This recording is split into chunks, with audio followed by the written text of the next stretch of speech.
매력적인 노신사가 되자. 서범석의 미수의 생.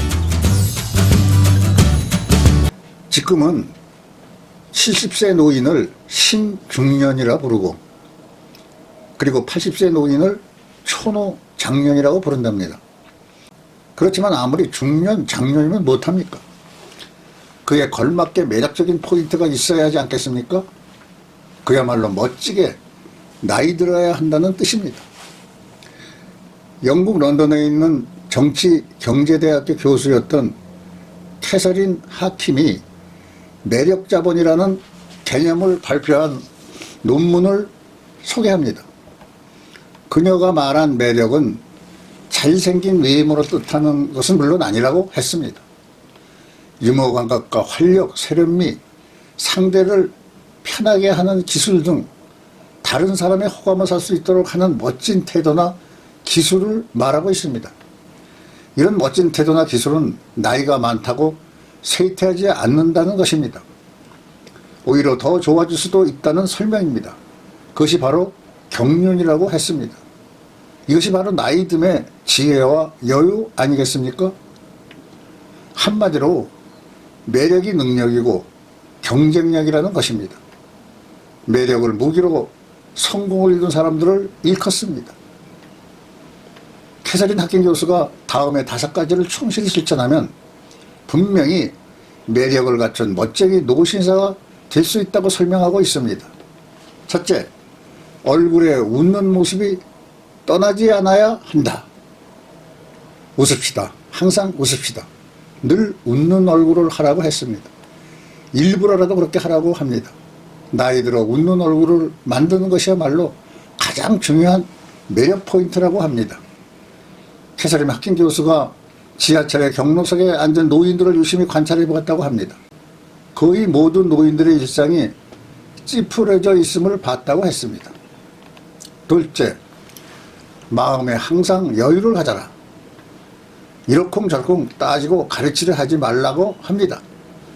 나이 들어 세상사에 불평불만이 많은 것처럼 흉한 것도 없다고 했습니다. 마음에 안 들고 불편하더라도 가르치려고 하지 말라고 합니다.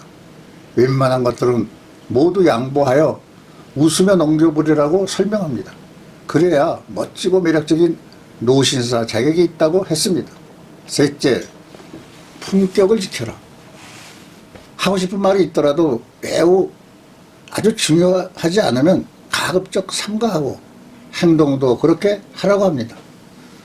건널목을 무단횡단하는 게 나이 든 이의 특권은 아닌 것 같이 삼가해야 할 것은 확실히 삼가하라고 합니다.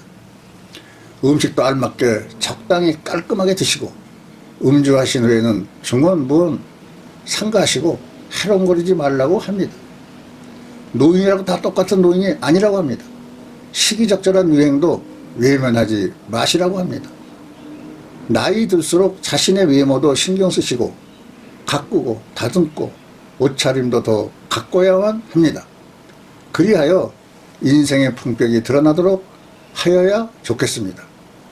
넷째, 자신의 마음마당을 항상 사랑으로 가득 채우고 사랑으로 충만한 삶을 향유하시라. 세상을 선한 눈으로 사랑의 마음으로 바라보시면 더더욱더 좋겠다는 말씀입니다. 삶을 관주하면 그대와 나 모두가 존귀한 존재임을 깨닫게 되고 표정이 따뜻해지고 언어가 따사로워지면 모두가 불쌍한 존재임을 깨닫게 된다고 합니다. 다섯째, 오늘 하루를 만끽하면서 살아야 한다. 과거의 특히 왕년의 내가 하지 말라고 당부하고 있습니다. 그리고 미래도 걱정하지 말라고 합니다. 슬픈 말이긴 하지만 노인에게는 미래는 없다는 선언을 받고 살아간다는 자세가 필요하다고 했습니다. 최선을 다하여 오늘 하루만 즐겨라. 그래야만 멋져 보인다 라고 했습니다. 감사합니다.